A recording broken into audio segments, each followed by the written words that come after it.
There are things that haven't happened yet. But in the early 1840s, millions of Americans didn't believe in the future. They believed the end was near. Welcome to the Second Great Awakening. America was drunk on faith. Fire and brimstone preachers swept through towns, igniting a spiritual fervor unprecedented in the young nation's history. Amidst this chaos, one man was trying to find order in the noise: William Miller. Miller was a simple farmer, but he wasn't simple-minded. He was a rationalist, a deist, until the sheer brutality of a War of 1812 battlefield shook his logical foundation. Seeking solace, he challenged himself to prove the Bible was inconsistent. Instead, he fell deep down a rabbit hole of literal interpretation. He became convinced that the Bible was a complex, beautiful puzzle waiting to be solved, even if his own family didn't quite understand his new obsession with numbers. His breakthrough came in the prophetic book of Daniel, specifically chapter 8, verse 14. Unto 2,300 days, then shall the sanctuary be cleansed. He concluded, using a common theological rule, that days meant years. By starting his count from the Persian decree to rebuild Jerusalem in 457 BC, 2,300 years landed him squarely on somewhere between March 1843 and March 1844. Miller didn't just think Christ would return, he knew it. For nearly a decade, Miller kept this terrifying secret to himself. Who would believe a simple farmer? But the math wouldn't let him sleep. In 1831, he finally began sharing his calculations in small, rural churches. He expected to be dismissed as a madman. Instead, the congregation sat in stunned silence. They listened. He wasn't a charismatic, shouting fanatic. He was a logical farmer presenting a terrifying mathematical equation. The logic was infectious. It felt irrefutable, and it began to spread. Enter Joshua V. Himes, a brilliant publicist who saw Miller's local theory and turned it into a national obsession. Himes launched massive publishing campaigns, printing thousands of newspapers like the Signs of the Times. They created the 1843 prophetic chart, massive visual aids hung in giant canvas tents, turning complex math into terrifying art. By 1842, the Millerite movement had exploded. It wasn't just gullible farmers anymore. It was doctors, lawyers, and politicians. Over 100,000 people across the Northeast were absolutely convinced the world was ending. But with massive fame came fierce mockery. The mainstream press relentlessly ridiculed them as lunatics. Satirical cartoons depicted Millerites sitting in trees wearing ascension robes, waiting to fly into the sky. Despite the ridicule, the tension was palpable. The prophesied year of 1843 finally arrived. They waited through the spring of 1843. Nothing happened. Then the spring of 1844 passed. Still, nothing. The first disappointment was crushing. But instead of giving up, the math was recalculated. The new, absolute final date, October 22nd, 1844. August 1844. The movement was fracturing, but a man named Samuel Snow rode into an Exeter, New Hampshire camp meeting on horseback. He didn't just have a theory, he had a revelation. He shouted that the bridegroom was coming, reigniting the dying flames of hope. By aligning Miller's complex math with the ancient Jewish Day of Atonement, the absolute final date was set, October 22nd, 1844. This sparked the seventh-month movement. The previous disappointment was forgotten. This time, the psychological conviction was terrifyingly absolute. Across the American Northeast, the mundane world simply stopped functioning. Believers realized, why harvest food you will never live to eat? Entire fields of ripe wheat and potatoes were left to rot under the autumn sun. Flocks of crows feasted on the abandoned harvest. Wealthy merchants abruptly abandoned their thriving businesses. In Philadelphia, a tailor famously threw his expensive imported fabrics directly into the muddy streets. Strange signs appeared on locked shop doors across the country. Closed in honor of the King of Kings, who will appear October 22nd. People frantically gave away their life savings. They publicly forgave all outstanding debts. Gold and paper money were suddenly completely worthless. William Miller himself, though initially terrified to pinpoint an exact day, finally surrendered to Snow's undeniable mathematical logic. "I see a glory in the seventh month," Miller wrote to his followers, officially sealing the collective fate of over 100,000 people. As mid-October approached, a profound psychological weight fell over the believers. It wasn't just joyous anticipation, it was the agonizing terror of judgment. Exhausted families spent entire nights on their knees in dark parlors, weeping, begging for forgiveness, and making their final peace with God. The physical world was completely dissolving before their eyes. Only the terrifying spiritual reality mattered now. Then the sun rose on October 21st. It was their final full day on Earth. They packed nothing. Tomorrow they would climb the hills and leave this broken world behind. October 22nd, 1844. The sun rose on what was supposed to be the final day of human history. The sky was terrifyingly clear. Believers bathed and dressed in their finest, simplest white Sunday clothes, preparing their bodies for a divine transformation.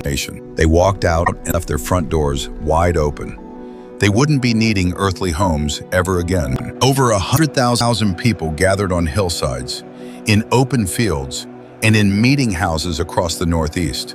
As noon approached, the tension became physically suffocating. Every passing minute felt like a heavy weight pressing on their chests. Every cloud movement felt like a sign. A sudden flock of birds startled a crowd into a collective gasp. But the sky remained stubbornly silent. The hours dragged. Mid-afternoon came and went. The intense, burning hope slowly began to mix with a creeping, freezing anxiety. The oracle owl watched as the sun began to dip below the horizon. The daytime had failed them. Twilight arrived, but the leaders quickly reminded the frantic crowd. According to the Jewish calendar, the day lasted until the stroke of midnight. Darkness swallowed the hills. The faithful lit their lanterns, creating oceans of tiny, trembling lights floating in the pitch-black void. The October air grew freezing cold. Parents huddled together, shivering, whispering frantic, desperate prayers into the unyielding dark. The children slept peacefully on the cold grass, entirely unaware of the cosmic dread crushing their parents' souls. Somewhere in that darkness stood William Miller, the simple farmer who had calculated the end of the universe, waiting for his math to come alive. The clock hands moved ruthlessly toward 11:59 p.m. The silence of the universe was deafening. 10 seconds left. Every single heart on that hill pounded in unison, waiting for the dark sky to tear open with fire and glory. Midnight struck. The clock hands clicked past 12. There was no trumpet, no angels, just the cold autumn wind. They stood perfectly still, holding their breath for a miracle that refused to come. The universe was completely, terrifyingly indifferent. Minutes bled into hours. The agonizing realization didn't happen all at once. It was a slow, crushing suffocation of the soul. A lantern slipped from a numb hand, shattering the absolute silence. It was the sound of 100,000 realities breaking. Then, a single sob pierced the dark. It quickly swelled into a massive, echoing chorus of profound, uncontrollable grief. William Miller, the rational farmer who thought he had solved God's puzzle, fell to his knees in the frozen dirt. The math was flawless, yet the prophecy was dead. The human mind cannot easily comprehend such absolute, reality-breaking failure. Believer Hiram Edson later wrote, "Our fondest hopes and expectations were blasted. We wept and wept till the day dawned." The sun ruthlessly rose on October 23rd. It was the most heartbreaking sunrise in American history. They were still here. The daylight stripped away the mystical atmosphere, leaving only shivering, exhausted people standing in a muddy, cold field. Children woke up, tugging at their weeping parents, completely failing to understand why surviving the night was a tragedy. The agonizing walk back down the hill began. It was a funeral procession for their own faith. They returned to the homes they had abandoned. The front doors still hung wide open, but now they felt like prison gates. They looked at their ruined, unharvested fields. Winter was just weeks away. They had no food, no money, and no hope. The complex mathematical charts that had promised them eternal glory now lay trampled and worthless in the mud. The outside world did not offer pity to the shattered believers. It offered brutal, relentless mockery. Former followers were physically harassed in the streets. Crowds pelted them with mud, rotten apples, and cruel jokes about flying to heaven. Sensationalist newspapers ruthlessly capitalized on the tragedy, printing wild, completely fabricated rumors of Millerites committing mass suicide or going insane. While the mass suicides were a myth invented by the press, the profound, agonizing psychological depression was entirely real. Thousands felt utterly betrayed by God. They abandoned their Christian faith entirely, returning to the secular world with permanent cynicism. Even William Miller, now an old and broken man, faced angry, violent mobs outside his quiet New York farmhouse. He never renounced his faith, though he admitted human error in his math. He died 5 years later, still waiting for the sky to open. When absolute certainty shatters, the human mind desperately scrambles to rebuild reality. The unified movement violently fractured. Without a unifying date, the massive Millerite movement exploded into dozens of chaotic, arguing factions, each claiming they had the true explanation. Some became hardcore skeptics. They burned their prophetic charts in the fireplace, entirely rejecting the Bible's authority. Others became spiritualizers. They frantically claimed that Christ did return on October 22nd, but in an invisible, purely spiritual form inside their hearts. Then there was the shut door faction. They believed the prophecy was correct, and the door to salvation had permanently closed for the rest of the world. But while theologians furiously argued in meeting halls, common families faced the brutal, unforgiving reality of the freezing New England winter. Having sold their farms and abandoned their crops, they endured the ultimate humiliation, begging their mock neighbors for winter work just to survive. Yet, from the ashes of the colossal disappointment, a new vision was about to emerge, one that would shift the paradigm of history. The morning after the disappointment, Hiram Edson was walking through a cornfield when he claimed the heavens opened to his view. He suddenly realized Miller's mathematics were perfectly correct. But Miller had misunderstood what the sanctuary actually was. The sanctuary wasn't the earth needing to be cleansed by fire. It was a literal sanctuary up in heaven. Christ didn't fail to return to earth. Instead, on October 22nd, he simply moved into the most holy place in the heavenly temple. It was a brilliant psychological pivot. The invisible spiritual realm provided the perfect theological safety net against earthly failure. This concept, known as the investigative judgment, gave the shattered believers a profound reason to pick their Bibles back up. To unite these scattered survivors, a new voice emerged. A frail young woman named Ellen G. Harmon, later White. She claimed to experience vivid, divine visions confirming Edson's heavenly sanctuary theory, acting as the movement's new prophetic compass.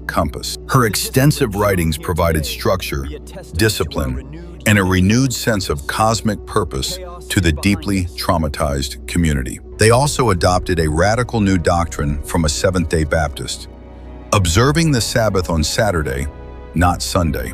This strict adherence to the biblical seventh day gave them a distinct, unifying identity against the mainstream Protestant world. Slowly, the humiliated, scattered remnants of Miller's colossal failure began to organize into a highly resilient new machine. By 1863, they officially established the Seventh-day Adventist Church. They focused heavily on health, education, and institutional survival. What started as a mocked doomsday cult on a muddy New England hill transformed into a massive global denomination with millions of members. But William Miller never joined them. He rested in his quiet grave, a tragic, sincere figure of an intoxicating era.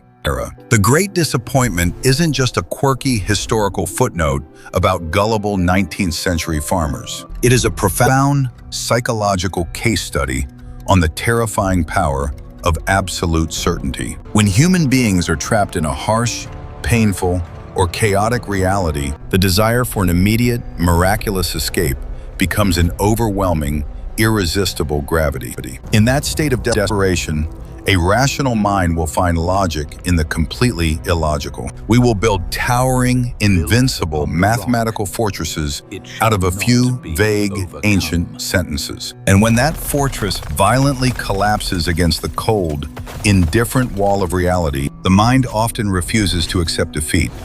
The psychological cost is simply too high. Instead of admitting the math was flawed, we will simply recalculate the equation.